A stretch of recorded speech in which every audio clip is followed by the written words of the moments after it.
Hello student, आज के session में हम लोग रिपोर्ट देखेंगे। रिपोर्ट विजार्ड के थ्रू डेटाबेस में आप रिपोर्ट कैसे क्रिएट कर सकते हैं। प्रीवियस सेशन में हम लोगों ने फॉर्म विजार्ड देखा था, फॉर्म कैसे क्रिएट कर सकते हैं और फॉर्म लेआउट के थ्रू किस तरह से आप अपने डेटाबेस रिकॉर्ड्स को एक्सेस भी कर सकते हैं और आप उन्हें अपडेट भी कर सकते हैं। न्यू रिकॉर्ड भी आप इंसर्ट कर सकते हैं या किसी रिकॉर्ड को डिलीट भी कर सकते हैं।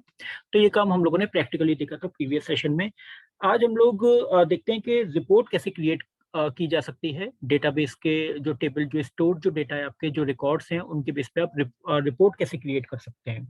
So the question is what the report is actually. देखिए, रिपोर्ट जो होता है वो आपका एक समराइज्ड वर्जन होता है आपके डिटेल्ड डेटा का। आपके पास बहुत सारा डेटा है और आप उसको समरी के फॉर्म में किसी को रिप्रेजेंट करना चाहते हो, किसी को हैंड ओवर करना चाहते हो। You can take an example of report card of an student जो उनको at the end of year दिया जाता है। तो उसमें उनकी पूरे साल की परफॉर्मेंस होती है और पूरे साल की परफॉर्मेंस आपको एक सिंगल शीट में आपको रिपोर्ट कार्ड के फॉर्म में आपको मिल जाती है। या फिर ये रिपोर्ट्स आपको किसी कंपनी के मैनेजर को, किसी कंपनी के सीईओ को अगर आपको देनी है, तो आप उनको डिटेल डेटा तो नहीं दे सकते, आप उनको समरी सिर्फ आपको उनको देनी होती है। तो उस केस में आप यहाँ पर रिपोर्ट बना सकते हैं। तो ये जो रिपोर्ट होती है वो आपको डिसीजन मेकिंग के लिए या डेटा को इजी एनालिसिस के लिए आप यहाँ पर यूज कर पाते हैं। तो रिपोर्ट के थ्रू ये काम कंपेरेटिवली ज्यादा इजी हो जाता है। तो चलिए स्टार्ट कर लेते हैं बेस डेटाबेस और देखते हैं कि रिपोर्ट विजार्ड के थ्रू जब हम रिपोर्ट क्रिएट करते हैं तो क्या क्या ऑप्शंस आपको मिलते हैं। तो ओपन कर लेते हैं और यहाँ पे फोर्थ जो आपका डेटाबेस ऑब्जेक्ट है रिपोर्ट, इससे पहले हम लोगों ने ये तीनों प्रीवियस सेशंस में कवर कर चुके हैं डिटेल में प्रैक्टिकली। और अब देखते हैं कि रिपोर्ट विजार्ड के थ्रू कैसे करना है। तो क्लिक करते हैं। तो यहाँ पे आपसे वो पूछेगा कि आपको किस टेबल या किस आप क्वेरी के बेस पे आप अपनी रिपोर्ट क्रिएट करना चाहते हैं। तो मैं यहाँ पे अपनी रिक्वायर्ड टेबल, स्टूडेंट टेबल जिसमें प्रॉपर डेटा अवेलेबल है, उसको मैं सेलेक्ट कर लेता हूँ।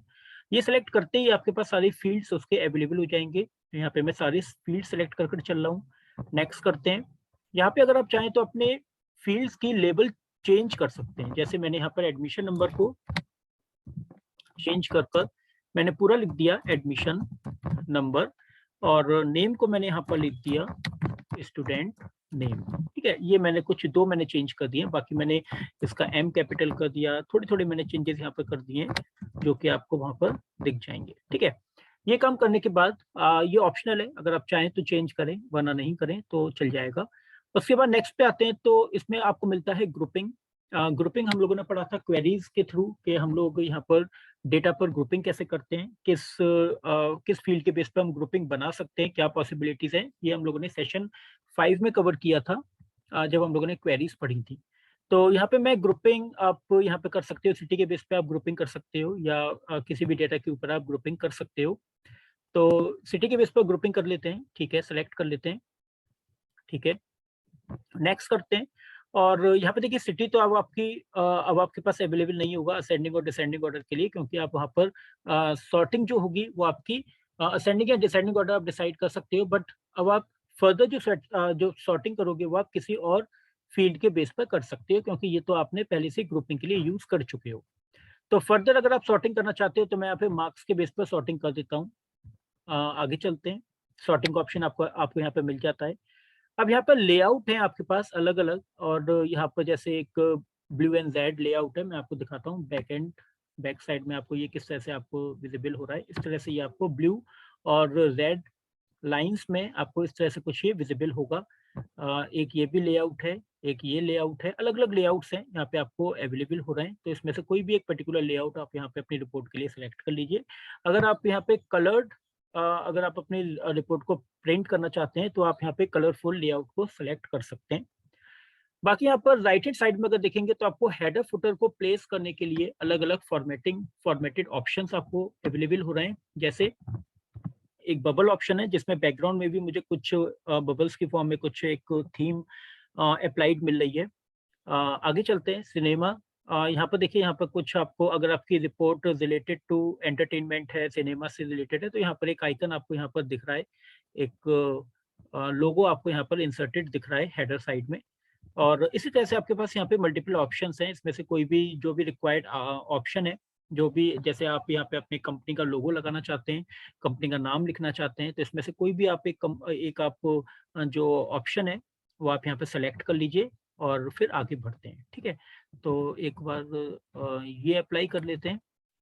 ठीक है, ये अप्लाई कर लेते हैं और नेक्स्ट करते हैं।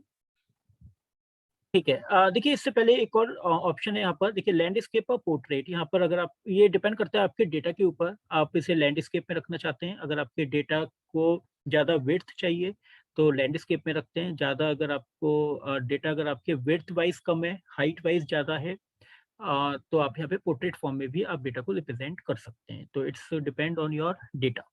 ठीक है, तो नंबर ऑफ फील्ड्स कितने हैं और नंबर ऑफ रिकॉर्ड्स कितने हैं, इसके बेस पे आप यहाँ पर लैंडस्केप या पोर्ट्रेट अपना ओरिएंटेशन सेट कर सकते हैं। ठीक है, नेक्स्ट करते हैं। और यहाँ पे क्रिएट रिपोर्ट के लिए वो आपसे पूछ रहा है कि आपको स्टैटिक रिपोर्ट चाहिए या डायनेमिक रिपोर्ट चाहिए, ये इंपॉर्टेंट है।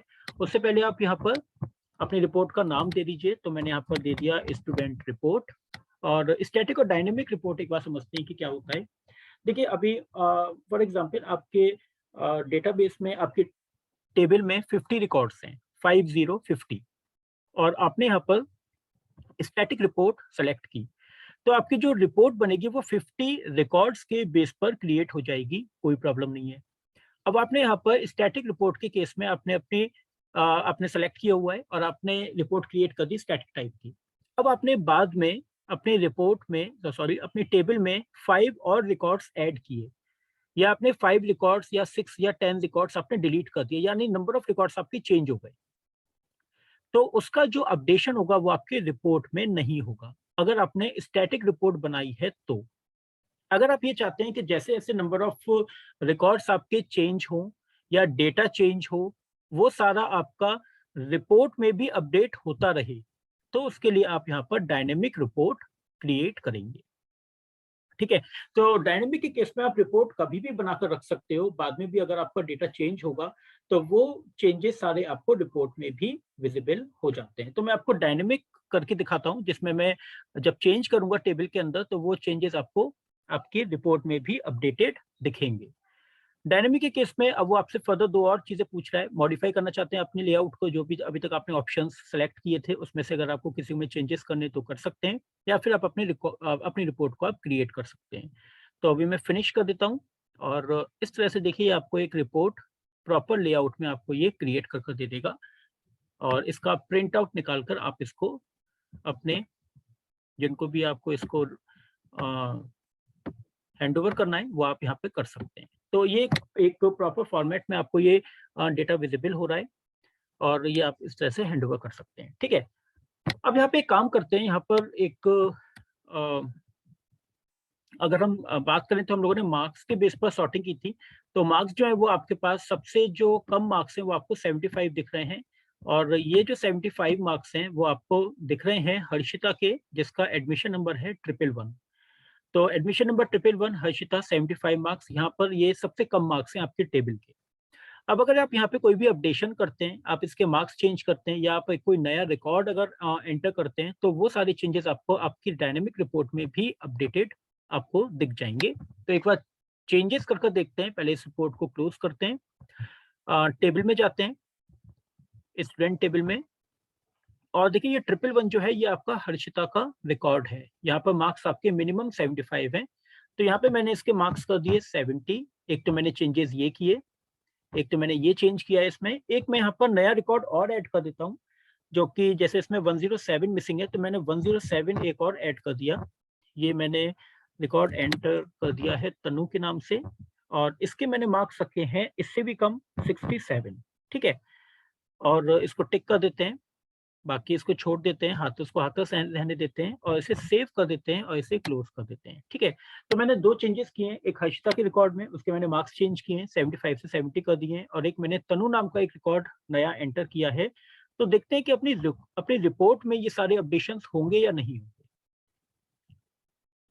ठीक है, देखिए यहाँ पर अगर असेंडिंग ऑर्डर की बात अगर करें मार्क्स वाइज, तो तनु का रिकॉर्ड जो 107 मैंने नया नया ऐड किया था वो आ गया है, और यही अपडेशन आपको मार्क्स के हर्षिता के रिकॉर्ड में भी अपडेट हो रहे हैं। And this is possible only when you will select dynamic report option.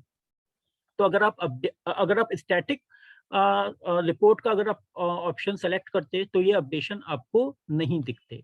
तो स्टैटिक के केस में आप जिस मोमेंट पर रिपोर्ट क्रिएट करते हैं उस मोमेंट का डेटा आपका फिक्स हो जाता है रिपोर्ट में। उसके बाद अगर आप कोई भी चेंजेस करते हैं टेबल के अंदर तो वो आपको अपडेटेड जो जो भी अपडेशन होगा वो आपको अपनी आपकी रिपोर्ट में नहीं दिखता। ठीक है, तो डायनेमिक वाले में आपको लेटर ऑन जितने भी चेंजेस होते होते जाएंगे वो आपको आपकी रिपोर्ट में दिखते रहेंगे। So these are two different ways to create a report.